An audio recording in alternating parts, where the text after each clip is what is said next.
Hello everyone, welcome to my YouTube channel. हमारे YouTube channel VKMGS centre में आप सबका बहुत बहुत स्वागत है। हम लोग इस सीरीज में भारतीय संविधान का अध्ययन कर रहे हैं और हम लोगों ने बहुत सारे पार्ट को कवर कर लिया है इसके पिछले वीडियो में। तो उम्मीद है आप लोग जाके पीछे की सारी वीडियो को देख सकते हैं, जिससे जिनको संविधान के बारे में संपूर्ण जानकारी नहीं होगी उनको इस वीडियो को सुन के और देख के बेसिक जानकारी तो अवश्य हो जाएगा। तो इसलिए आप लोग पिछली वीडियो को ज़रूर देखें। तो आज हम लोग का जो पार्ट है जो उसका टॉपिक है न्यायपालिका। तो हम लोग देखते हैं कि न्यायपालिका क्या है। हम लोग आज न्यायपालिका के बारे में जानेंगे। तो न्यायपालिका की व्यवस्था भारतीय संविधान में किस तरह से की गई है। हम लोग देखते हैं कि समस्त न्यायालयों को सामूहिक रूप से न्यायपालिका कहते हैं, यानी कि जो भी न्यायालय हैं भारत में वो सामूहिक रूप से न्यायपालिका कहलाते हैं।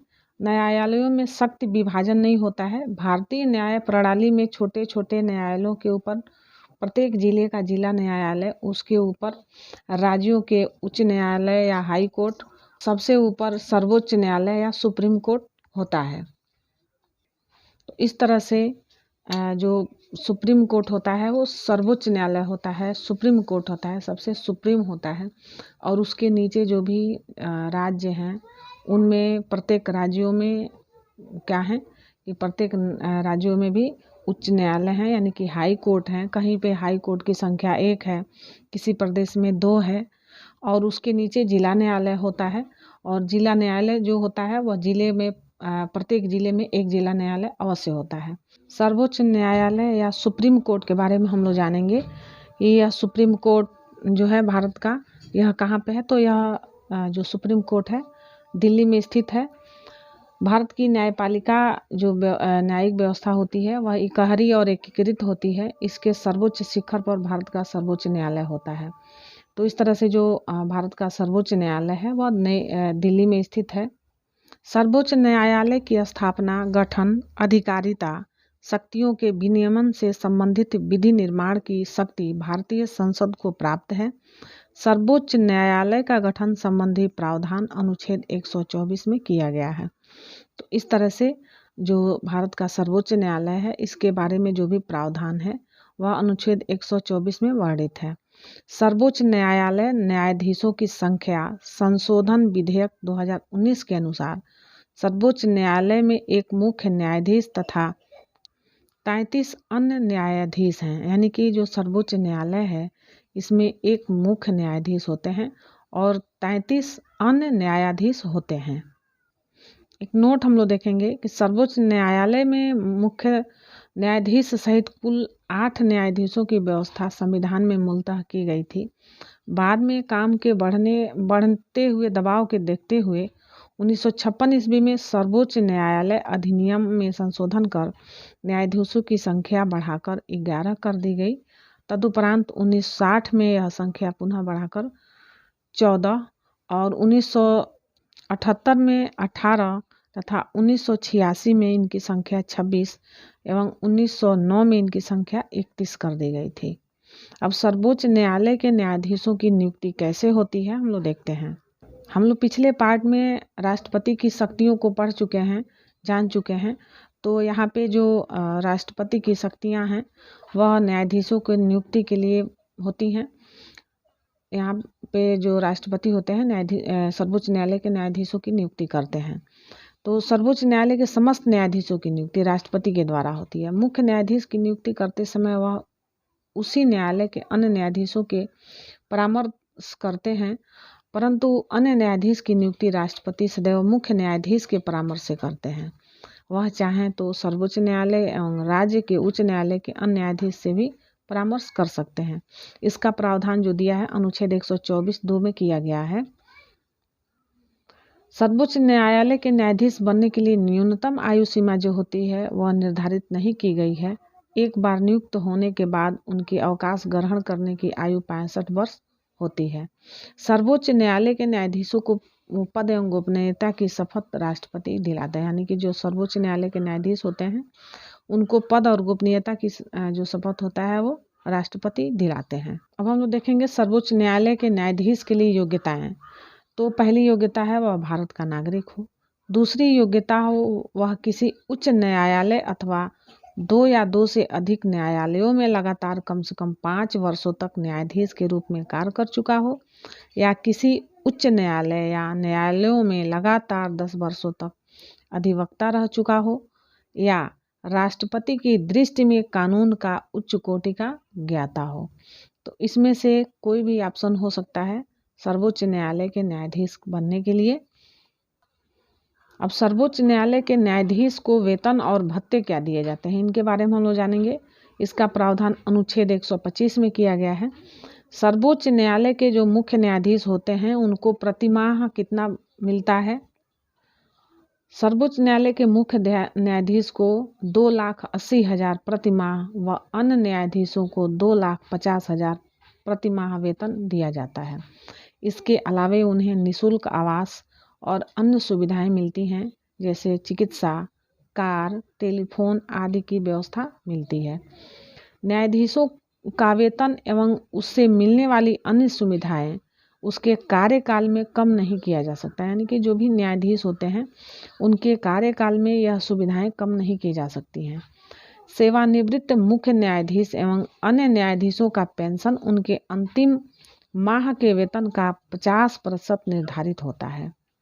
अब हम लोग देखेंगे कि इनके पद विमुक्ति यानी कि इनके कार्यभार को समाप्त करना या उनके कार्यकाल में अगर कोई प्रावधान आता है तो उनको कैसे हटाया जा सकता है।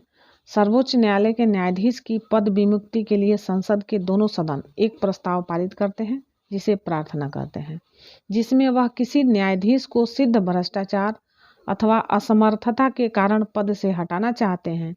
यह प्रस्ताव दोनों सदनों में कुल संख्या, जो उनकी कुल सदस्य संख्या होती है, इसके स्पष्ट बहुमत से पारित होना चाहिए, तथा साथ ही यह भी आवश्यक है कि प्रस्ताव पर मतदान के समय जितने सदस्य उपस्थित हैं वह मतदान में भाग लेते हैं, उनका 2/3 बहुमत उस प्रस्ताव का समर्थन करे।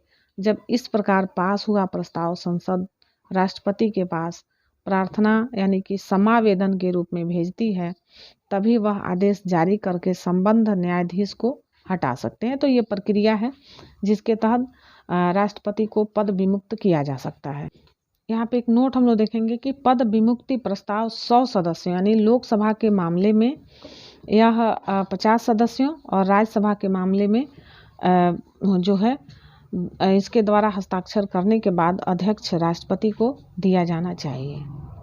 अब हम लोग देखेंगे कि सबसे अधिक समय तक मुख्य न्यायाधीश के पद पर रहने वाले जो न्यायाधीश हैं वह यशवंत विष्णु चंद्रचूड़ हैं, जो 22 फरवरी 1978 से 11 जुलाई 1985 तक इनका जो कार्यकाल है 2696 दिन ये जो मुख्य न्यायाधीश के पद पर कार्यरत रहे हैं।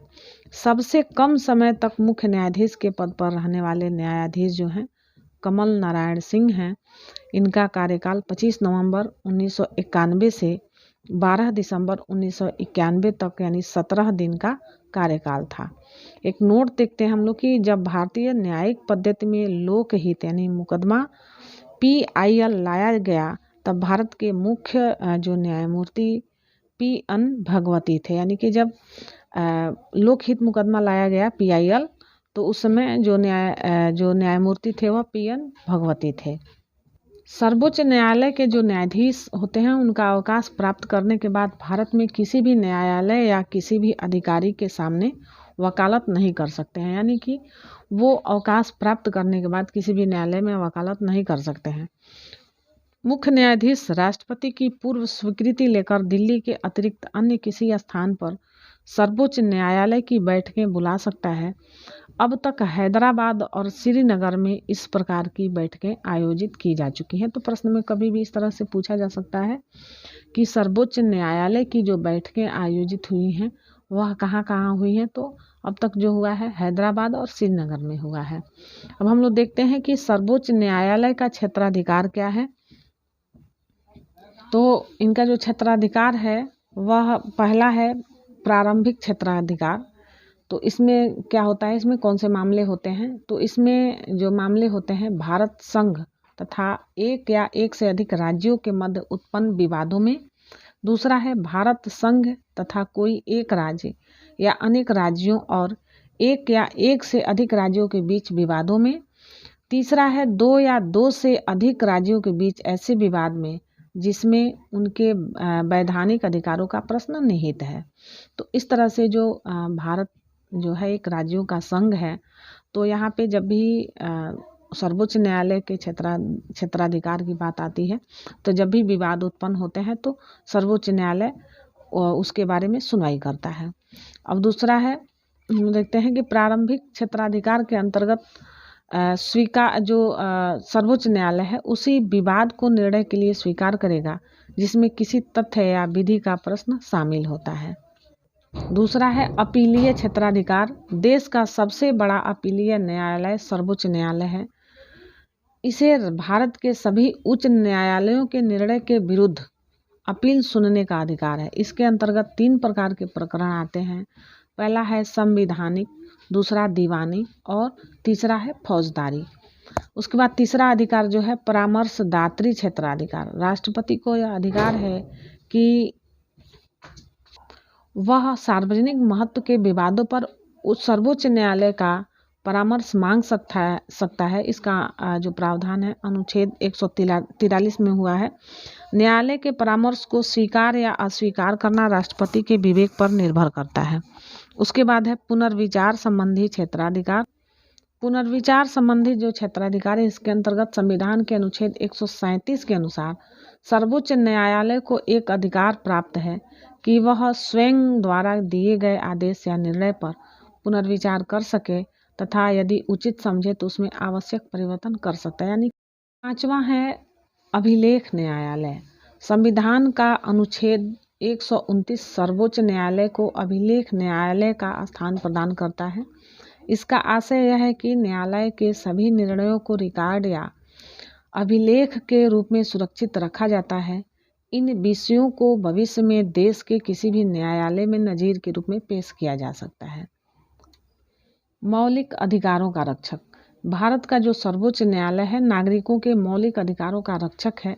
अनुच्छेद 32 सर्वोच्च न्यायालय को विशेष रूप से उत्तरदायी ठहराता है कि वह मौलिक अधिकारों को लागू कराने के लिए आवश्यक कार्रवाई करे।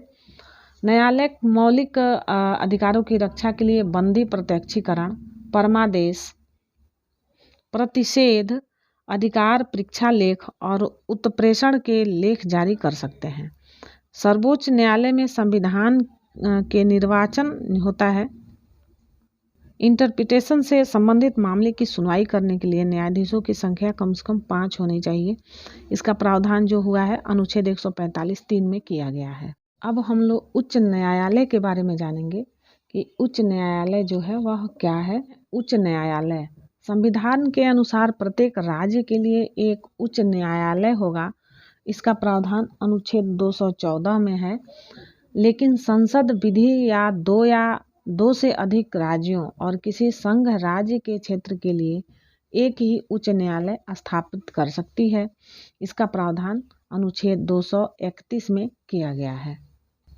भारत में वर्तमान में 25 उच्च न्यायालय हैं, जिनमें से 3 उच्च न्यायालयों का अधिकार क्षेत्र जो है एक राज्य से अधिक है। केंद्र शासित प्रदेश दिल्ली और जम्मू कश्मीर में उच्च न्यायालय है। प्रत्येक उच्च न्यायालय का गठन एक मुख्य न्यायाधीश तथा अन्य न्यायाधीशों से मिलकर किया जाता है। इनकी नियुक्ति राष्ट्रपति के द्वारा होती है। अनुच्छेद 217 में इसका प्रावधान है। भिन्न भिन्न उच्च न्यायालयों में न्यायाधीशों की संख्या अलग अलग होती है। अब उच्च न्यायालय के न्यायाधीशों के लिए क्या योग्यताएं हैं, तो ये जो योग्यताएं हैं यह हाई कोर्ट और सुप्रीम कोर्ट के न्यायाधीशों से कुछ मिलता जुलता होता है, लेकिन कुछ अंतर होता है। हम लोग देखते हैं कि पहला है वह भारत का नागरिक हो, यानी कि भारत के हाई कोर्ट के न्यायाधीश के लिए जो पहली योग्यता है वह भारत का नागरिक है। तो सेम है सुप्रीम कोर्ट में और हाई कोर्ट में, ये दोनों सेम है। दूसरा है कम से कम 10 वर्ष तक न्यायिक पद धारण कर चुका हो अथवा किसी उच्च न्यायालय में या एक से अधिक उच्च न्यायालयों में 10 वर्षों तक अधिवक्ता रहा हो। सुप्रीम कोर्ट के जज हैं और हाई कोर्ट के जज हैं, उनकी जो योग्यता है कुछ कुछ सेम होती है। तीसरी योग्यता है कि उच्च न्यायालय के न्यायाधीश को उस राज्य जिसमें उच्च न्यायालय स्थित है उसका राज्यपाल उसके पद की शपथ दिलाता है। लेकिन सर्वोच्च न्यायालय यानी कि सुप्रीम कोर्ट में जो होता है वहाँ के न्यायाधीश को जो शपथ दिलाते हैं वो राष्ट्रपति दिलाते हैं। तो ये अंतर हो गया। उच्च न्यायालय में न्यायाधीशों का अवकाश ग्रहण करने की अधिकतम उम्र 62 वर्ष यानी कि यह 65 वर्ष प्रस्तावित है, लेकिन वर्तमान में 62 वर्ष ही है। उच्च न्यायालय के न्यायाधीश अपने पद से राष्ट्रपति को संबोधित कर कभी भी त्याग पत्र दे सकते हैं, यानी कि जो हाई कोर्ट के जो जज हैं उनको अपना त्याग पत्र देना होता है तो राष्ट्रपति को संबोधित एक ज्ञापन देते हैं, त्याग पत्र देते हैं, तो वो कभी भी दे सकते हैं। उच्च न्यायालय के न्यायाधीश को उसी प्रकार अपदस्थ किया जा सकता है जिस प्रकार उच्च न्यायालय के न्यायाधीश का पद मुक्त किया जाता है। तो यानी कि हाई कोर्ट और सुप्रीम कोर्ट दोनों को न्यायाधीश को अपदस्थ करने का तरीका एक ही है। जिस व्यक्ति ने उच्च न्यायालय में अस्थायी न्यायाधीश के रूप में कार्य किया है वह उस न्यायालय में वकालत नहीं कर सकते, किंतु वह किसी दूसरे उच्च न्यायालय में अथवा उच्चतम न्यायालय में वकालत कर सकते हैं। यानी कि कोई भी जो न्यायाधीश किसी उच्च न्यायालय में अस्थायी रूप से कार्य किए हैं तो वो उस न्यायालय में वकालत नहीं कर सकते हैं, लेकिन वो किसी दूसरे हाई कोर्ट में या सुप्रीम कोर्ट में वकालत कर सकते हैं। अगला है कि राष्ट्रपति आवश्यकता अनुसार किसी भी उच्च न्यायालय में न्यायाधीशों की संख्या में वृद्धि कर सकते हैं अथवा अतिरिक्त न्यायाधीशों की नियुक्ति कर सकते हैं, यानी संख्या में वृद्धि कर सकते हैं। यह राष्ट्रपति का अधिकार क्षेत्र है। राष्ट्रपति उच्च न्यायालय के किसी अवकाश प्राप्त न्यायाधीश को भी उच्च न्यायालय के न्यायाधीश के रूप में कार्य करने का अनुरोध कर सकते हैं। उच्च न्यायालय का एक अभिलेख न्यायालय होता है जिसके निर्णय आधिकारिक माने जाते हैं तथा उनके आधार पर न्यायालय अपना निर्णय देते हैं। इसका प्रावधान अनुच्छेद 215 में है। भारत के मुख्य न्यायाधीश से परामर्श कर राष्ट्रपति उच्च न्यायालय के किसी भी न्यायाधीश का स्थानांतरण किसी दूसरे उच्च न्यायालय में कर सकते हैं। तीसरा है उच्च न्यायालय में मुकदमों का हस्तांतरण। यदि किसी उच्च न्यायालय को ऐसा लगे कि जो अभियोग अधीनस्थ न्यायालय में विचाराधीन है वह विधि के किसी सारगर्भित प्रश्न से संबंध है, उसका संबंध स्थापित है या संबद्ध है, तो वह उसे अपने यहाँ हस्तांतरण कर या तो उसका निपटारा स्वयं कर देता है या विधि से संबद्ध प्रश्न को निपटाकर अधीनस्थ न्यायालय को निर्णय के लिए वापस भेज सकता है। चौथा है प्रशासकीय अधिकार। उच्च न्यायालयों को उनके अधीनस्थ न्यायालयों में नियुक्त पदावनति, पदोन्नति तथा छुट्टियों के संबंध में नियम बनाने का अधिकार है। हम लोग देखते हैं नोट, उच्च न्यायालय राज्य में अपील का सर्वोच्च न्यायालय नहीं है। राज्य सूची से जो संबद्ध विषय हैं इनमें उच्च न्यायालय के निर्णयों के विरुद्ध उच्चतम न्यायालय में अपील हो सकती है। अब देखते हैं कि लोक न्यायालय क्या है। लोक अदालत, लोक अदालत के बारे में सब लोग जानते होंगे, तो हम लोग सरसरी तौर पे देखते हैं कि लोक अदालत कानूनी विवादों के मैत्रीपूर्ण समझौते के लिए वैधानिक मंच है। विधिक सेवा प्राधिकरण अधिनियम 1987 संशोधन 2002 द्वारा लोक उपयोगी सेवाओं के विवादों के संबंध में मुकदमेबाजी, पूर्व सुलह और निर्धारण के लिए अस्थायी लोक अदालतों की स्थापना के लिए प्रावधान करता है। ऐसे फौजदारी विवादों को छोड़कर जिनमें समझौता नहीं किया जा सकता, दीवानी, फौजदारी, राजस्व अदालतों में लंबित सभी कानून विवाद मैत्रीपूर्ण समझौते के लिए लोक अदालत में लाए जाते हैं।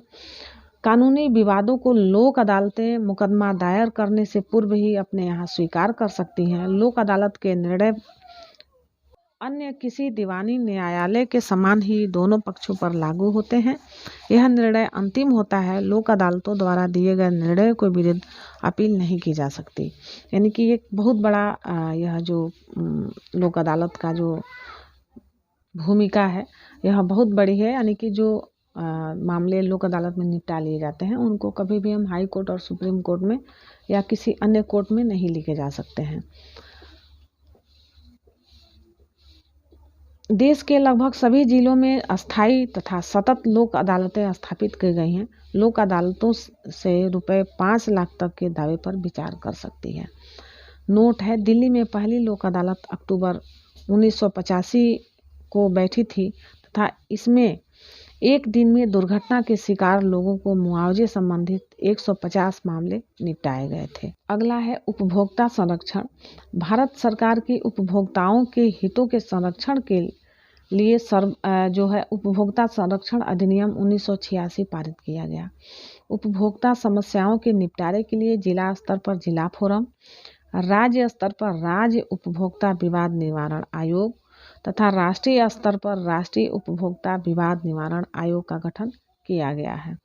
जिला फोरम 20 लाख तक के मामलों की, राज्य उपभोक्ता विवाद आयोग 20 लाख से 1 करोड़ तक के मामलों की एवं राष्ट्रीय उपभोक्ता विवाद निवारण आयोग 1 करोड़ से अधिक कीमत वाले मामले की सुनवाई करता है। अब हम लोग देखते हैं कि केंद्रीय प्रशासनिक अधिकरण CAT यह क्या है। संविधान के अनुच्छेद 323A के प्रावधानों में केंद्रीय प्रशासनिक अधिकरण CAT का गठन 1985 में प्रशासनिक अधिकरण अधिनियम 1985 के तहत किया गया। उस समय भारत के प्रधानमंत्री राजीव गांधी थे। CAT का अध्यक्ष उच्च न्यायालय के वर्तमान अथवा सेवानिवृत्त न्यायाधीश होता है। अध्यक्ष के अलावा इनमें 16 उपाध्यक्ष एवं 49 सदस्य होते हैं। ये सदस्य जो होते हैं न्यायिक एवं प्रशासनिक दोनों क्षेत्रों से लिए जाते हैं। तो इस तरह से हम लोगों ने आज भारतीय न्यायपालिका के बारे में विस्तृत अध्ययन किया है। तो उम्मीद है आप लोगों को यह वीडियो अच्छा लगा होगा। वीडियो अच्छा लगा हो तो प्लीज़ चैनल को हमारे सब्सक्राइब करिए, वीडियो को लाइक करिए और कमेंट अवश्य करिए कि आपको और किस टॉपिक पे वीडियो प्रोवाइड कराई जाए। तो इस तरह से हम लोग का आज का यह सेशन समाप्त होता है। बहुत ज़्यादा समय न लेते हुए हम लोग मिलते हैं फिर अगले सेशन में, संविधान के अगले पार्ट में। और उस पार्ट में हम लोग बहुत अच्छे टॉपिक पे जाने वाले हैं जो भारत के सभी प्रतियोगी परीक्षाओं में पूछे जाते हैं, उनसे प्रश्न आते हैं। तो हमारे चैनल को सब्सक्राइब करिए। Thank you for watching this video. जय हिंद, वंदे मातरम।